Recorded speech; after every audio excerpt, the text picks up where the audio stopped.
के महान सिद्ध संत श्री उड़िया बाबा जी महाराज, परम पूज्य प्रातः स्मरणीय अनंत श्री समलंकृत श्री स्वामी पूर्णानंद तीर्थ जी उड़िया बाबा महाराज, उड़ीसा में बारीपदा का जो राजवंश था उसके राजगुरु परिवार का उनका जन्म था।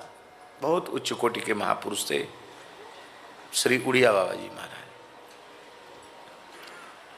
वो गुवाहाटी से आ रहे थे, कामाख्या से, बहुत पुरानी, जब वो विचरण करते थे तब की बात है। एक घर में आग लग गई, भयंकर आग लग गई। घर के सब लोग निकल के बाहर हो गए। घर की एक बहू थी, वो भी आग से बचकर निकल कर आ गई, लेकिन उसका छोटा बच्चा वहीं सो रहा था।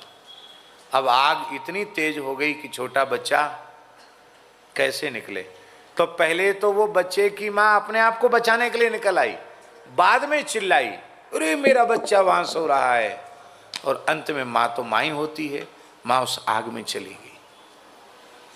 अब अग्नि इतनी तेज हो गई कि माँ और बच्चे दोनों ही आग में गिर गए। और जब उसने चिल्लाया कि मुझे बचाओ, मुझे बचाओ, तो उड़िया बाबा जी महाराज के कान में बात पड़ी और धधकती हुई आग में, जहां कोई खड़े नहीं हो सकता पास में, उस घर में धधकती हुई आग में उड़िया बाबा घुसे चले गए और उसकी माँ को और उसके बच्चे के सहित बचाकर सुरक्षित बाहर ले आए। एक संत के जाने से अग्नि का प्रकोप तत्काल कम हो गया और दोनों की प्राण रक्षा हो गई। और फिर उड़िया बाबा को स्मरण में आया कि मैं तो सन्यासी हूँ, किसी स्त्री देह का स्पर्श करता नहीं, और मैं हाथ पकड़ के खींच कर बाहर लाया तो मेरा व्रत भंग हो गया।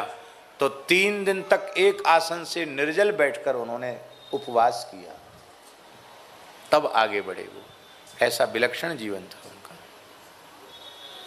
यद्यपि इस परिस्थिति में किसी को ले आए तो उसमें क्या हानि थी, लेकिन नहीं, जहां उन्होंने यह रक्षा करना धर्म है इसका भी पालन किया, वहीं सन्यास धर्म की मर्यादा का भी अक्षर सब पालन किया।